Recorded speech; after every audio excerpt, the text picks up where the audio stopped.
있으십니까? 네, 사실 이 질문은 참 어리석은 질문이죠. 우리가 이 땅에 살아가면서 두려움을 떨쳐버리고 싶지만 끊임없이 다가오는 그 삶의 두려움 때문에 그 두려움이 나를 지배하게 되면 불안해질 수 있고 또 공포스러워지고 또 그렇게 힘들게 살아가면서 어쩌면 또 그렇게 하루하루를 살아가는 것이 아닐까. 인스타그램에서 폭탄이 날라오고 그 코로나 폭탄이 터지면서 그거를 요리조리 피해가는 좀 약간 우스꽝스러운 그 영상을 본 적이 있는데요. 끝까지 살아남는, 코로나를 피해서 끝까지 살아남는 자가 몇 명이 될까, 뭐 그런 영상을 본 적이 있는데, 어찌됐든 불안 속에서, 두려움 속에서 살아가는 게 오늘의 현실인 것 같습니다. 제가 시험을 볼 때면 항상 두려움이 많았어요. 그래서 어머니께서 한쪽에는 성경, 또 한쪽에는 또 뭘 주셨냐면 청심환, 우황청심환. 네, 하나님 말씀을 믿으면서도 그래도 인간적인 그런 생각 때문에 청심환을 먹고 또 시험에 들어갑니다. 그런데 그 두려움이 어느 정도 시험 끝날 때쯤 되면 이제 사라져요. 참 희한하죠. 시험이 다 끝난 다음에 언제 그랬나듯이 아무렇지도 않거든요. 근데 시험 들어가기 직전, 그리고 시험 보는 그 초기의 그 기간이 굉장히 멍하니 좀 이렇게 그런 경우가 참 많이 있었어요. 저희 첫째 아이가 좀 그래요. 좀 굉장히 나름대로 똑똑하고 또 그렇게 뭐 미술대에 나가도 그림을 잘 그리는데 간혹 그렇게 긴장하고 두려운 나머지 뭔가 하나를 또 이렇게 빠뜨리거나 빼먹거나 뭐 그래서 이제 또 실망하는 그런 모습을 참 많이 했어요. 근데 우리 둘째는요, 최선을 다합니다. 아주 열심히 해요. 근데 그 최선에 다한 그 결과가 만족스럽지는 못해요. 뭐 그렇지만 옆에서 이렇게 쭉 지켜보면 당차게 둘째라 그런지 아주 열심히 하는 모습이 참 보기 좋은 것 같아요. 근데 우리 막내는요, 안 해요. 네. 두려움이 없는 것 마냥 뭐 이렇게 좀. 근데 오늘 저녁에 내일 시험 본다고 도서관 갔어요. 그래서 공부를 안 하는 친구나 공부를 잘하는 친구나 뭐 최선을 다하는 친구나 누구나 다 긴장 속에서 또 긴장할 수 있겠다 그런 생각을 듭니다. 오늘 본문을 보면 예수님이 부활하셨잖아요. 근데 예수님이 부활했음에도 불구하고 그 두려움의 현장을 우리에게 아주 생생하게 보여주고 있어요. 이것이 오늘 본문인데요. 오늘 보면 19절에 이렇게 시작합니다. 이날 곧 안식 후 첫날 저녁 때 제자들이 유대인들을 두려워하여 모인 곳의 문을 닫았더니 예수께서 오사 가운데 서서 이르시되 너희에게 평강이 있을지어다. 근데 처음에 이렇게 시작하죠.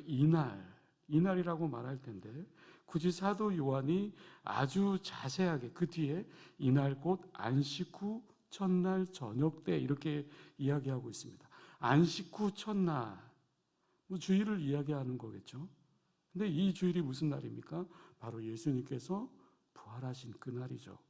부활하신 날 새벽부터 저녁까지 얼마나 많은 시간들이 있었겠습니까? 막달라 마리아가 향유를 가지고 무덤에 갔지요. 또 베드로와 요한이 그 이야기를 듣고 쫓아갔지요.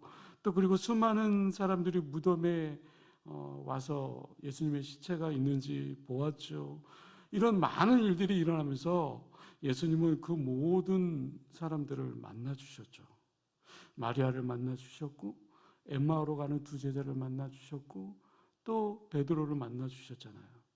성경에 기록되어 있지는 않지만 수많은 사람들이 하루, 그 주일, 그 부활, 그 짧은 시간에 얼마나 많은 일들이 긴박하게 일어났는지 몰라요. 어찌됐든 그런 가운데서 이 제자들은 난리가 났어요. 유대인들의 입장에서 봐도 얼마나 큰 난리겠습니까? 새벽부터 들려오는 소리가 뭡니까? 예수님의 시체가 사라졌다.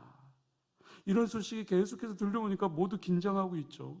그러면서 조치를 취하기 위해서 이 사람 저 사람 찾아서 군대를 동원하기도 하고 이렇게 저렇게 뛰어다니면서 도대체 무슨 일이야? 어떻게 이런 상황을 대처해야 되는지 우왕좌왕하고 또 두려워하고. 근데 이 모든 화살이 누구에게 돌아갑니까?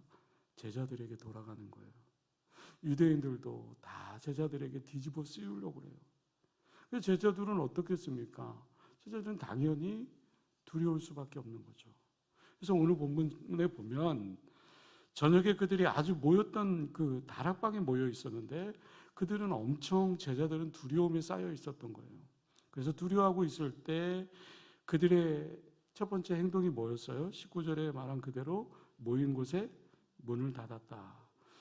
두려우면요, 문을 닫게 되어 있어요. 이날은 예수님이 부활하신 날이잖아요. 얼마나 기쁜 날입니까? 예수님이 십자가의 죽음에서 승리하신 날이에요. 죽음의 권세를 이기시고 승리하셔서 제자들에게 보여주시고, 자 봐라, 내가 말한 대로 말씀한 대로 그렇게 이루어지지 않았느냐, 내가 부활하지 않았느냐. 그런데 제자들은 두려움에 쌓여 있는 거예요. 오늘 본문에 보면 문을 닫았다라고 했는데 뭐라고 쓰여 있냐면 문들을 닫았다. 여기서 문은 복수예요. 문들을 닫았다. 이 말은 문 하나만 닫은 게 아니에요. 모든 문들을 다 닫았다라는.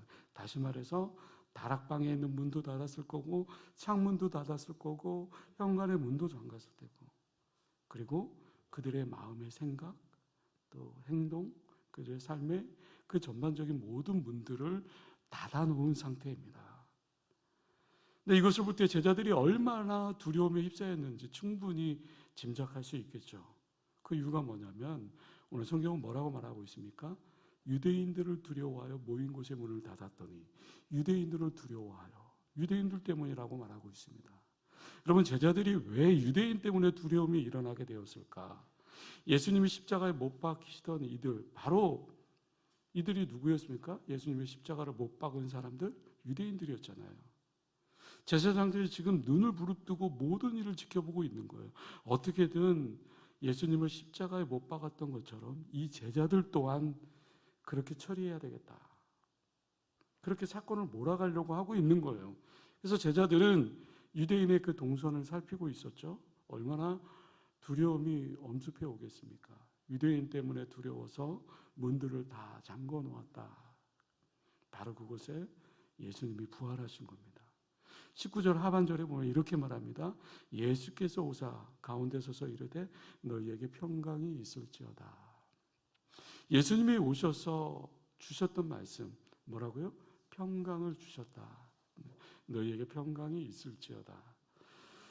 제가 이 말씀을 묵상하면서요, 저에게 더 중요한 단어가 하나가 더 있었습니다.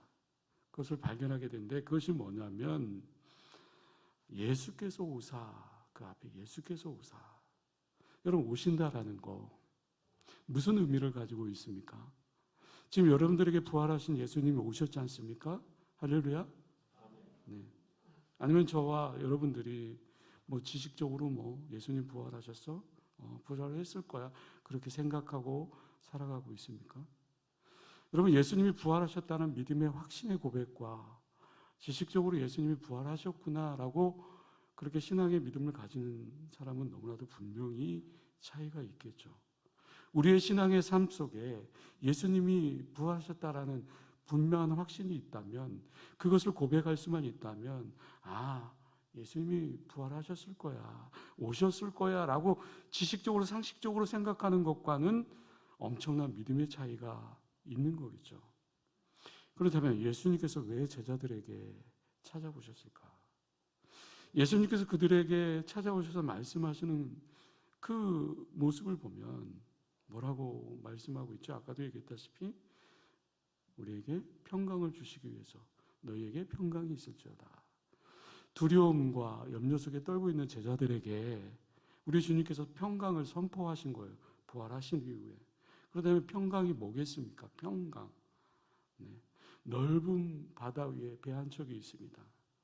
미끄러지듯이 멀리 더 멀어져 가고 있습니다. 여러분 한번 상상해 보십시오. 모친의 앞바다 속천항에서 멀어져 가는 그 배를 한번 바라보십시오. 얼마나 평화로워 보입니까? 비록 선원들끼리 그 배 안에서 서로 싸우고 소리 지르고 주먹질하고 있는지는 모르겠지만 겉으로 보기에는 구름 한 점 없고 그냥 바람 한 점 없고 밝은 햇빛 가운데 점점 멀어져가는 그 배의 모습 보면 평화롭지 않습니까? 때로는 삶의 환경의 문제가 어렵습니다. 많습니다. 힘듭니다. 아픕니다. 괴롭습니다. 내 마음에 그 속에 흔들림이 없고 불안이 없고 주님이 주시는 위로와 평안이 가득합니다.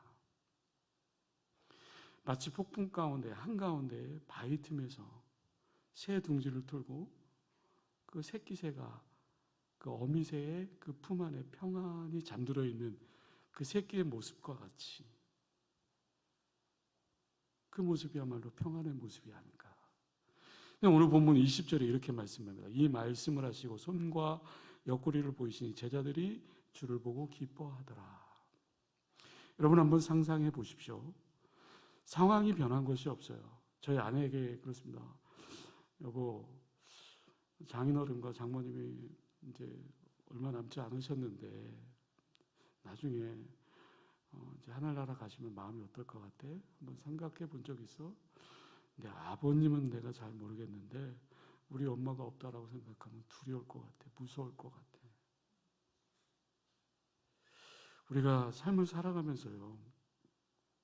때는 두려움이 엄습해 오잖아요. 어떤 일을 경험하게 되든. 근데 상황은 바뀌지 않아요. 근데 여전히 어떻습니까? 그 두려움 속에서 정말 힘겨워하는 그런 경우를 보게 되지 않습니까? 마찬가지로 오늘 본문에 보면 유대인들은 여전히 위험이 엄습해 있어요. 하지만 부활하신 주님이 지금 나와 함께 계십니다. 그리고 그것 때문에 그들은 기뻐할 수 있었다. 주님이 나와 함께하고 있기 때문에 그들이 기뻐하고 있었다. 그것이 평안이겠죠. 죄와 죽음을 이기시고 부활하신 그 예수님, 저 멀리 계신 분이라고 생각한다면, 나와 함께하지 않는 분이라고 생각한다면 부활의 그 소망이 되신 그 예수님이 나와 무슨 상관이 있겠습니까? 때로는 환경이 바뀌지 않습니다. 변화되지 않습니다. 내 안에 여러 가지 문제가 복합적으로 밀려옵니다. 그러나 그 속에서 나와 함께 계시는 분, 내가 두려워하고 불안해할 때 나에게 찾아와서 나와 함께 계시고 나에게 평강을 주시는 그 주님을 우리가 만나며 또 누리며 또 그렇게 살아가야 될 줄로 믿습니다. 내가 언제 어디서 또 무엇을 하든지 간에 부활하신 주님이 나와 함께하고 있음을 깨닫고 주님이 주시는 그 평강을 누리며 살아갈 때 그때 주님이 주시는 그 기쁨이 내 안에 있을 것이고 그 힘으로 우리가 그 두려움을 이기며 나아갈 수 있을 줄로 믿습니다. 21절 말씀입니다. 예수께서 또 이르시되 너희에게 평강이 있을지어다. 아버지께서 나를 보내신 것 같이 나도 너희를 보내노라. 주님 부활하신 주님이 제자들에게 평강을 주셨잖아요. 또 평강을 주시면서 뭐라고 얘기해요? 나도 너희를 보내노라. 우리 주님께서 너희를 보내노라 라고 말씀하고 있습니다. 두려움에서 이기게 하시고 기쁨을 주시고 그 기쁨을 가지고 나도 너희를 보낸다. 예수님 하나님께서 보내셨잖아요. 이 땅에 오신 것입니다. 그래서 이제 예수님도 그들을 세상으로 보내신다라고 말씀하고 있는 거예요. 이 말씀은 그들에게 사명이 있다라는 것을 깨닫게 하기 위해서겠죠. 사실 예수님께서 직접 제자를 뽑아 세우신 그들, 그렇게 떨면서 숨어 있어서는 안 되겠죠. 왜 떨고 있습니까? 왜 두려워하고 있습니까? 예수님이 뽑아주신 그 정말 믿음의 제자들인데. 그런데 그들에게 주님께서는 맡길 일이 있다라는 거예요. 주님의 제자로서 해야 될 일이 있다라는 거예요. 두려워 떨었던 그 제자들에게 그 두려움을 안정시키고 또 그들에게 사명을 부어주시는 겁니다. 부활하신 주님께서는 바로 그들의 믿음을 깨우치고 또 용기를 주고 사명을 주고 뭐 그렇게 하기 위해서 예수님께서 이 땅에 오셨던 거죠. 부활하셨던 거죠. 예수님의 제자들 다른 말로 사도라고 얘기합니다. 사도라는 말은 보냄을 받은 자라는 그런 뜻을 갖고 있습니다. 이제 더 이상 내 안에 안주하고 머물러 있는 것이 아니라 내 생각과 내 의지에 따라 살아가서는 안 되는 사람들, 그들이 제자들이라는 거예요. 하나님께서 예수님을 이 땅에 보내셨던 것처럼 이제 그들은 주님의 보내심을 받고 사도로서 그렇게 살아가야 된다. 나도 너희를 보내노라 라고 하시는 그 주님의 그 음성 앞에 나도 너희를 보내노라, 그 주님의 음성, 저와 여러분들에게 본문에 등장하는 제자들의 그 모습을 보면서 우리는 우리의 모습을 또 한편으로 바라볼 수 있겠죠. 일터에서 학교에서 다른 사람들이 자신이 그리스도인이라는 것을 때로는 알까봐 두렵기도 하고, 왜 예수를 믿어야 될까? 그 이유를 알지 못하고 그리스도를 증거하기에 부끄러워하는 그리스도인, 때로는 그 모습이 저와 여러분들의 모습은 아닐까. 우리는 가정에서, 직장에서, 일터에서, 학교에서, 동네에서 이웃에게로 보냄받은 예수 그리스도의 사도라는 사실이죠. 하나님은 그곳에서 하나님의 뜻을 행하라 라고 말씀하고 있는 겁니다. 우리는 내가 이 세상에 태어나고 싶어서 태어난 존재가 아니라는 거예요. 그렇다고 부모가 나를 낳고 싶어서 낳은 것 또한 아니겠죠. 하나님께서 나를 이 땅에 보내신 겁니다. 그렇게 나를 보내실 때는 분명한 하나님의 목적이 있는 거겠죠. 하나님이 저와 여러분들을 이 세상에 보내신 목적이 있습니다. 그 목적이 뭘까? 그것을 묵상하고 또 발견하는 은혜가 있어야 되겠죠. 그것을 찾기에 힘써야 되겠죠. 부활하신 주님의 그 보내심을 받은 사람으로서 주를 위해 살아가겠다라고 또 우리의 입술로 믿음으로 또 고백하며 나아가야 될 줄로 믿습니다. 이 부활하신 주님께서 너희에게 평강이 있을지어다, 그리고 나도 너희를 보내노라 라고 말씀하셨잖아요. 그 다음에 부활하신 주님께서 뭐라고 얘기해요? 성령을 받으라. 22절의 말씀을 보면 이 말씀을 하시고 그들을 향하사 숨을 내쉬며 이르시되 뭐라고요? 성령을 받으라. 그 앞에 뭐라고 얘기합니까? 숨을 내쉬며 이르시되, 숨을 내쉬면서 말씀하셨습니다. 성령을 받으라. 성령은 하나님의 영이에요. 그렇다면 왜 두려워 떠는 제자들에게 또 나도 너희를 보낸다라고 말씀하는 그 주님께서 성령을 받으라라고 그렇게 말씀하셨을까요? 물론 그것은 예수님이 이미 약속한 것이기 때문이겠죠. 예수님의 요한복음 14장 16장에 보면 예수님이 떠나시면서 보혜사 성령께서 오셔서 그들과 함께 거기 계실 것이다 라고 그렇게 이미 약속해 주셨잖아요. 그 약속에 따라 예수님은 하늘로 올라가시기 전에 그들에게 성령을 받으라. 여러분, 우리의 삶의 모든 우선순위 가운데 바로 이 성령을 받으라, 이 성령의 충만함이 필요하겠죠. 우리 주님께서는 왜 숨어 있느냐? 왜 가만히 있느냐? 그 제자들에게 그렇게 책망하지 않으셨어요. 나가서 봉사해라, 나가서 활동해라, 어떤 프로그램으로 만들어 나가라, 교회를 세워라, 교회를 지어라, 나가서 전도하라, 그렇게 말씀하지 않으셨어요. 부활하신 주님은요. 그 이전에 먼저 있어야 될 것이 있었습니다. 그것이 뭐예요? 성령으로 충만함을 받으라. 우리 주님께서는 너무나도 잘 알고 있었던 거예요. 그래서 예수님은 누가복음 24장과 사도행전 1장에 예루살렘을 떠나지 말고 하나님이 약속하신 성령과 능력을 어떻게 하라고요? 기다리라. 실제로 제자들과 초대교회 성도들, 예수님께서 하늘로 올라가신 후에 예수님의 명령과 그 약속에 따라서 어떻게 합니까? 열흘 동안 다락방에서 기도합니다. 그리고 성령의 충만함을 받죠. 여러분, 이게 바로 오늘 살아가고 있는 우리에게 먼저 있어야 될 가장 기본 원칙이겠죠. 어떤 일을 하는 것보다도, 어떤 일을 진행하는 것보다도 가장 먼저 필요한 것이 있다면 성령으로 충만해지는 겁니다. 오순절 성령의 충만함으로 인해서 그들이 성령으로 사로잡혀서 그들이 변화되었지 않습니까? 잠겨두고 숨어있던 방에서 뛰쳐나옵니다. 담대하게 복음의 증거자로 살아갑니다. 때로는 두려움이 있을 수 있습니다. 누가요? 작은 여종의 그 앞에서도 두려워 예수님을 모른다고 부인했던 베드로, 십자가 앞에서 모두 도망가 버려 비겁한 제자들이, 그들이 성령에 사로잡혀서 대제국 로마를 뒤집어 놓는 그런 사람들이 되었던 거죠. 성령의 충만함으로. 여러분, 이것이 오늘을 살아가고 있는 우리에게 있어야 되지 않겠습니까? 때로는 염려거리가 있을 수 있습니다. 두려움이 엄습해 옵니다.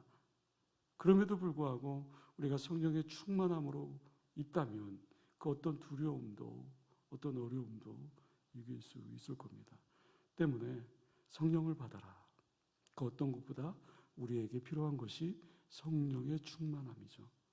여러분, 부활하신 주님께서 그리스도의 영이신 성령으로 지금 나와 함께 있음을 믿을 수 있길 바랍니다. 그리고 성령의 충만함으로 하나님이 맡겨신 분명한 그 사명을 감당해야죠. 그것이 제자로서 삶을 살아가는 길이요, 또 사명 아니겠습니까? 마지막으로 부활하신 우리 주님께서 우리에게 뭐라고 얘기하고 있습니까? 다른 사람을 용서하라고 말씀하고 있습니다. 오늘 보면 23절 말씀을 볼까요? 너희가 누구의 죄든지 사하면 사하여질 것이요 누구의 죄든지 그대로 두면 그대로 있으리라 하시니라. 이 말씀이 무엇입니까? 우리가 하나님께서 우리의 죄를 용서받은 사람으로서 반드시 다른 사람의 죄를 용서해 주어야 된다라는 뜻이에요. 그렇지 않으면 그 사람의 죄뿐만 아니라 내 죄도 그대로 있게 된다라는 말씀이겠죠. 마태복음 6장 14절에서 15절 말씀에 보면 우리 주님께서 주기도문을 또 가르치신 후에 이렇게 말씀합니다. 너희가 사람의 잘못을 용서하면 너희 하늘 아버지께서 너희 잘못을 용서하시려니와 너희가 사람의 잘못을 용서하지 아니하면 너희 아버지께서도 너희 잘못을 용서하지 아니하시리라. 바로 이 용서에 대한 말씀이죠. 부활하신 주님께서도 마지막으로 이 하신 말씀이 용서예요. 다른 사람의 죄를 용서하면 나도 용서를 받게 된다. 그렇지 않으면 나도 용서받지 못하게 된다라고 강력하게 주장하고 있는 거예요. 예수님께서 십자가로 말미암아 우리의 죄를 용서해 주셨잖아요. 그 모범을 보여주신 거예요. 그러면서 우리에게 또한 부탁하셨죠. 예수님의 제자들이 예수님을 배반하고 도망친 것을 이미 용서하신 거예요. 그리고 그들을 찾아오신 거예요. 이제 그렇게 자신의 죄를 용서받은 사람들, 그 부활하신 예수님의 이름으로 다른 사람을 용서하며 살아야 된다라고 말씀하고 있는 거겠죠. 그렇게 살지 않는다면 내 죄도 용서받지 못할 뿐만 아니라 다른 사람의 죄를 용서해 주지 않는 그 죄까지도 그 위에 더하게 될 것이다 라고 말씀합니다. 부활하신 예수님의 이름으로 죄를 용서받은 저와 여러분들, 그 부활하신 예수님의 이름으로 다른 사람을 용서하는 삶을 살라고 오늘 주님께서 말씀하고 있습니다. 유안진 님이 쓴 부활송이라는 시가 있는데요. 이런 내용입니다. 제가 읽어드립니다. 지난 겨울 얼어 죽은 구루터기에도 새싹이 돋습니다. 말라 죽은 가지 끝 굳은 티 눈에서도 분한 꽃잎 눈부시게 피어납니다. 저 하찮은 초목들도 거듭 살려내시는 하나님, 죽음도 물리치신 부활의 증거 되신 예수님, 깊이 잠든 나의 믿음, 말라 죽은 나의 신앙도 살아나고 싶습니다. 당신이 살아나신 기적의 동굴 앞에 이슬 젖은 풀포 위로 부활하고 싶습니다. 그윽한 믿음의 향기 풍겨내고 싶습니다. 해마다 기적의 증거되고 싶습니다. 우리의 삶 속에서 부활의 증거를 나타내는 삶을 살아야 된다라는 그 이야기죠. 우리는 부활하신 예수님을 믿는 사람들로 이 땅 가운데 살아갑니다. 그런데도 오늘 본문에 나타난 11 제자들처럼 여전히 불안해하고 두려워하면서 살고 있지는 않습니까? 주님은 지금 저와 여러분들과 함께하고 있습니다. 교회 안에만 계셔서 내가 교회 안에 들어올 때만 만나주시는 그런 주님이 아니라는 거죠.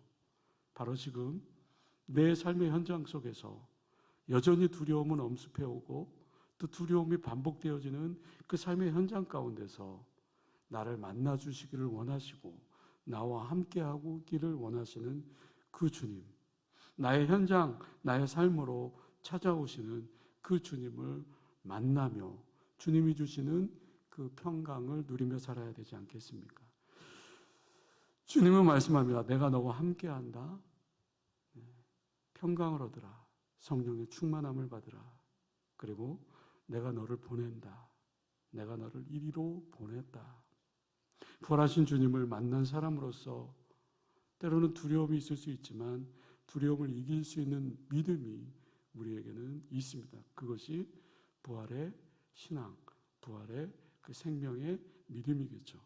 헛된 것에 인생을 두며 살아가는 것이 아니라 주님께서 나를 세상으로 삶의 현장 가운데로 보내셨고 또 그 보냄으로 받는 우리의 삶의 두려움으로 벌벌 떠는 인생이 아니라 부활하신 그 주님을 내가 믿고 내 입술로 고백하며 또 선포하며 주님이 주시는 그 은혜를 만나며 또 누리며 살아갈 때 그것이 믿음의 사람이요 제자로서 또 나도 너희를 보낸다.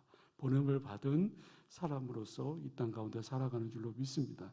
이것이 저와 여러분들에게 주시는 하나님의 말씀입니다.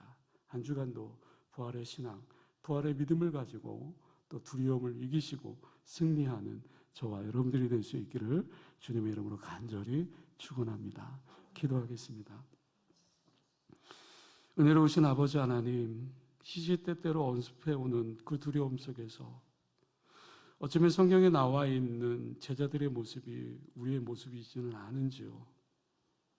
우리가 부활의 신앙을 가지고 또 세상에 나아가지만 여전히 두려움이 엄습해옵니다. 주님께서 오늘 말씀해 주십니다. 다른 사람을 용서하고 나도 너를 보낸다. 또 모든 것을 또 주님의 그 산명을 또 감당하며 승리의 삶을 살아라 라고 말씀합니다. 주님, 우리의 미래를 알 수 없습니다. 1분 1초도 한치도 알 수 없는 우리의 인생 속에 여전히 두려움이 밀려옵니다. 그러나 우리에게도 부활하신 주님이 있습니다. 부활하신 주님을 내가 믿고 함께하고 있음을 또 믿고 살아간다면 우리는 적어도 그 두려움을 이길 수 있는 은혜가 있은 줄로 믿습니다. 평강이 있을지어다 우리에게 평강이 넘치게 하여 주시옵소서. 그 은혜로 말미암아 승리하는 복된 삶을 살아갈 수 있도록 주님 축복하여 주시옵소서. 감사드리오며 예수님의 이름으로 기도드리옵나이다.